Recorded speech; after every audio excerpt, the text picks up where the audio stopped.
Lo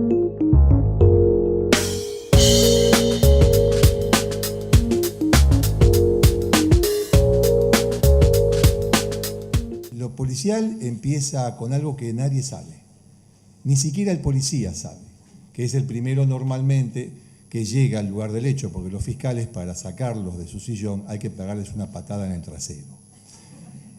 Algunos fiscales sí iban, otros fiscales, en fin. En la provincia de Buenos Aires estoy hablando, en la capital federal, son poco menos que dioses. Entonces, ¿qué es la realidad? ¿Qué es la verdad? Tenemos aproximaciones, nosotros nos aproximamos apenas, pero no es un problema nuestro, en verdad, porque lo que hace el periodista es contar. Nosotros contamos de manera escrita, de manera oral y televisiva. La manera televisiva involucra la imagen, con lo cual uno tiene que estar bien afeitado, tiene que estar bien maquillado, y se convierte sin quererlo en un personaje. Pero en definitiva, sea en la televisión, en la radio o en la gráfica, lo que nosotros hacemos es contar. Y a veces sabemos muy poco, porque el tipo que está ahí para saber también sabe muy poco. No es que el periodista no sepa, es que su fuente no sabe.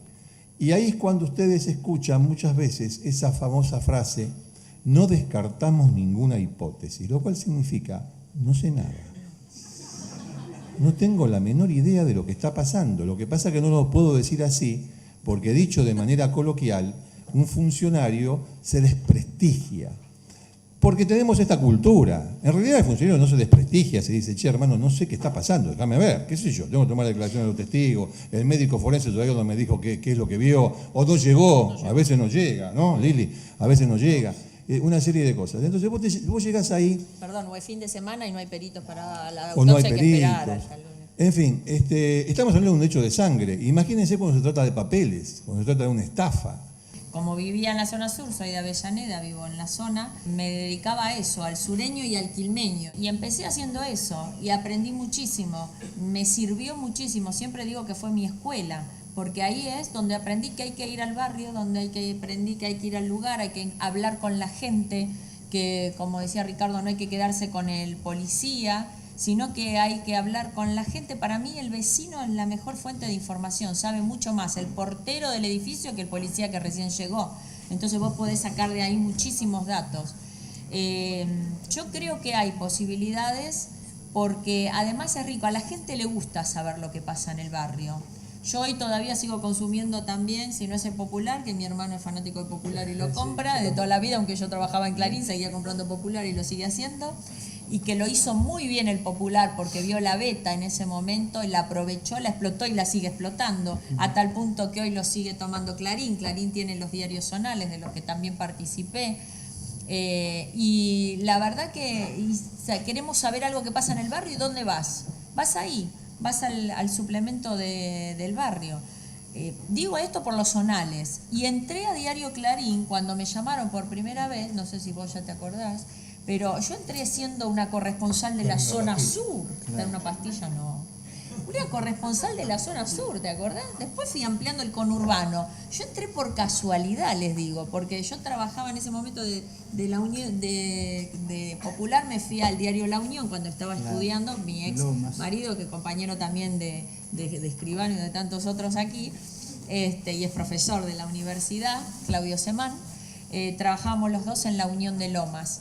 Y pretendíamos hacer un diario regional, porque no había mucho, y queríamos hacer el diario regional de toda la zona sur, desde Avellaneda hasta San Vicente, y nos fue muy fructífero en esa época. Está bien, son épocas distintas, porque yo hablo de periodismo escrito y donde no había internet, y no había los medios que hay ahora, no había la comunicación que hay ahora. Estoy hablando de una época de distancia, pero a mí me sirvió mucho, porque a partir de ahí después me llamaron un día de Clarín y me dijeron: necesitamos a alguien que sepa el conurbano, porque el conurbano hoy es una fuente de información riquísima y no hay gente que sepa del conurbano, no hay gente que quiera ir al conurbano. Entonces yo empecé casi por casualidad haciendo esto, empezando con una segmentación en cuanto al lugar de cobertura, digo, por eso hablo de esta segmentación. Y me parece que hoy los medios tienen esa posibilidad, y las herramientas que hay a través de las redes sociales son un gran elemento de trabajo, porque es cierto, no todos tenemos acceso al canal que queremos trabajar, no todos vamos a trabajar en los grandes diarios, ni en las grandes radios, y me parece que hay que potenciarlo, porque es cierto, no hay lugar para todos, y si uno quiere hacer el trabajo bien, va a tener que buscar una forma también de buscar una diversificación de fuentes de trabajo. Hoy las redes sociales pueden transformarse en otra fuente de trabajo. Yo de hecho también ahora estoy haciendo un programa de una radio que se escucha solo online, que me parece que también puede ser el futuro. Hay que empezar, hay que rebuscársela y hay que crear, y también de nosotros depende eso. Generar nuevas formas de comunicación. Para eso también nosotros tenemos que trabajar. De Melina Romero, ¿no?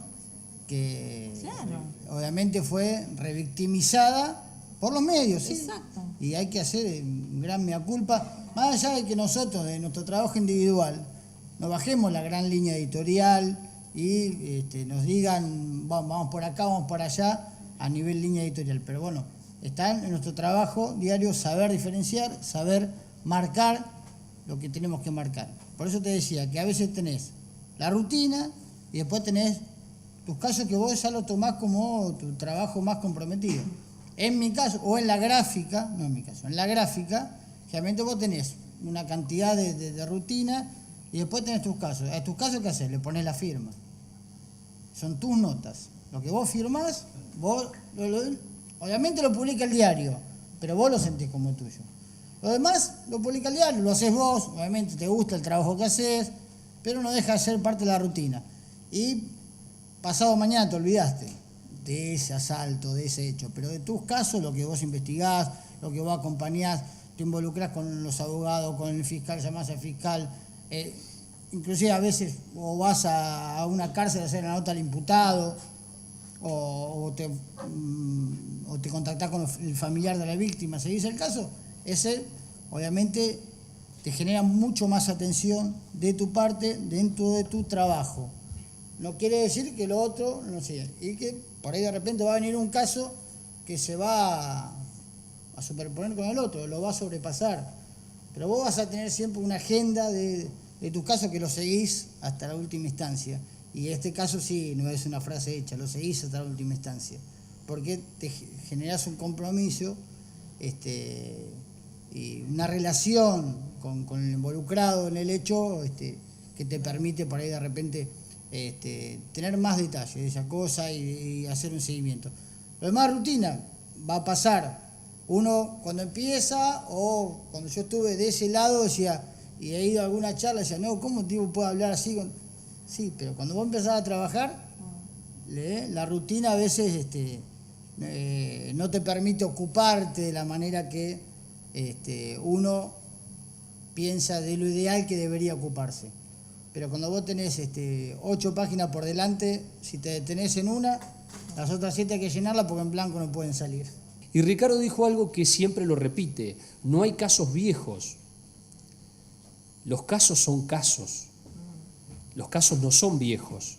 A ver, porque mucha gente dice, no, pero ¿qué me vas a hablar? ¿De un caso del 78 o del 84 o del 93 o del 2000 y estamos en el 2016?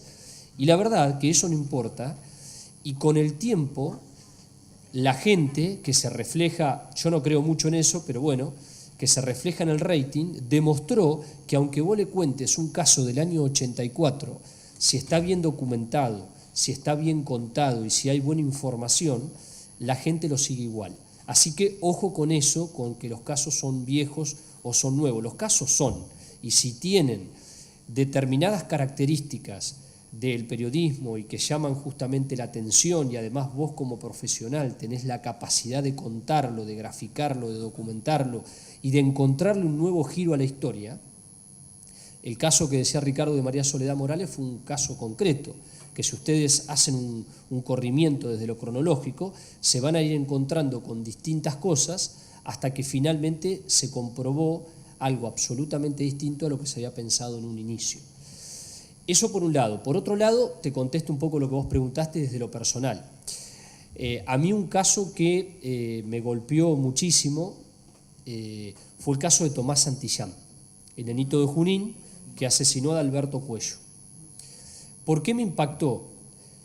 Porque cuando yo vi la primera foto del nene, vos agarrás esa foto y tomás una foto mía de cuando tenía la misma edad del nene y somos iguales.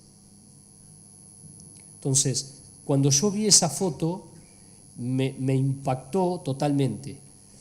Después, bueno, por las cuestiones del destino, se dio que yo fuera a hacer la cobertura y me quedara a vivir entre Lincoln y Junín. Y estuve mucho tiempo haciendo la cobertura mientras se desarrollaba la investigación, sobre todo la investigación antes de la instrucción. Y después volví en varias oportunidades ya cuando la instrucción se estaba desarrollando, y después volví al juicio cuando estuvo la condena y todo lo demás. Yo me involucré sentimentalmente con esa mamá.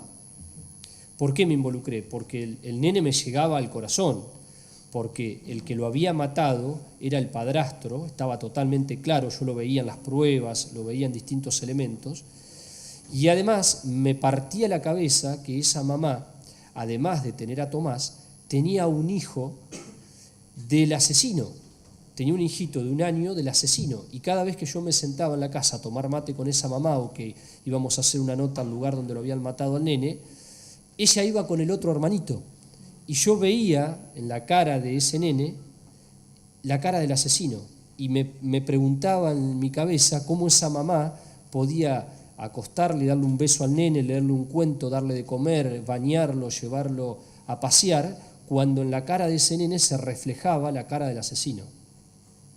Entonces, ese tipo de cosas te pegan en el hígado, te dan una trompada en el hígado y te llegan al corazón.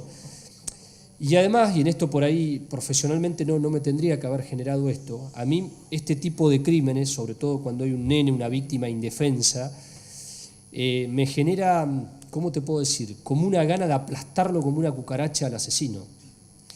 En el caso de Tomás Santillán, cuando al principio no había muchas dudas, pero la primera prueba que aparece es una cámara de seguridad donde se ve que el tipo, Alberto Cuello, él tenía una camioneta, él trabajaba de albañil, y el tipo daba vueltas alrededor de la escuela y lo vigilaba al nene, lo vigilaba, es decir, el tipo estaba a ver cuándo lo podía agarrar, y al nene no lo agarraba nunca porque el nene siempre iba con el primito a la escuela, y el día que lo asesinó fue el día que el primito se enfermó, y él aprovechó, le dijo: vení, Tomás, subite que te llevo a casa, y en realidad no se fue a la casa.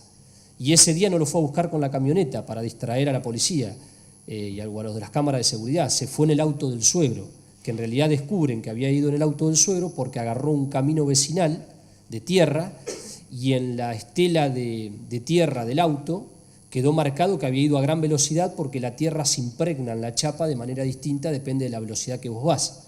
Y además le descubrieron los peritos especialistas en los temas de topológicos de tierra, descubren que era la misma tierra del camino que él siempre tomaba para ir a una obra en construcción que estaba haciendo del otro lado de la ruta. Al nene lo mata a palazos, con una pala de punta, es decir, lo mata con su arma, con su herramienta de trabajo. Él sube el día del crimen una foto de un árbol, de una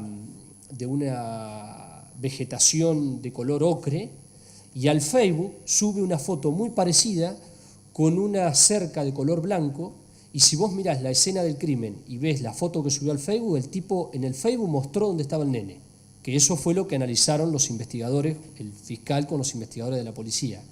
Y a él le encantaba el automovilismo, se la pasaba subiendo fotos de automovilismo al Facebook. La mochilita y el guardapolvo del nene, él lo dejó dentro de los neumáticos de una curva del circuito de Lincoln. Y al nene lo mató a palazos en la cabeza, y el video más conocido de él es con su propio hijo en brazos, meciéndolo y mostrándolo ante la cámara de la computadora la cabeza del nene. Entonces, se me pone la piel de gallina, cuando vos te encontrás con ese tipo de elementos, es donde te pegan el hígado y donde te llega al corazón y te apropiás de esa historia. Entonces, esa historia que para mí había empezado por una foto, me terminó golpeando por todos los elementos que te acabo de decir, y eso marca un psicópata de manual. Yo después lo entrevisté a Cuello en la cárcel, Y el tipo durante toda la entrevista lo que hizo fue mostrarme así las manos. Se me acercaba y me hacía esto. Y el psiquiatra de la cárcel, cuando yo salí a hacer la cárcel, me dice, flaco, ¿estás bien? Yo estaba todo transpirado, de acá hasta... Estaba todo transpirado, el tipo no me generaba miedo. Pero el psicópata te genera una empatía, te da lástima, sus ojos, su forma de hablar. Y el tipo me hacía esto. Y el psiquiatra, cuando íbamos pasando por el pasillo y se lo llevan al esposado, me dice, ¿te diste cuenta que te mostraba que con estas manos mató al nene y con estas manos te puedo matar a vos? Bueno, esas son las experiencias que nos dejan a nosotros como periodistas hacer este tipo de cobertura.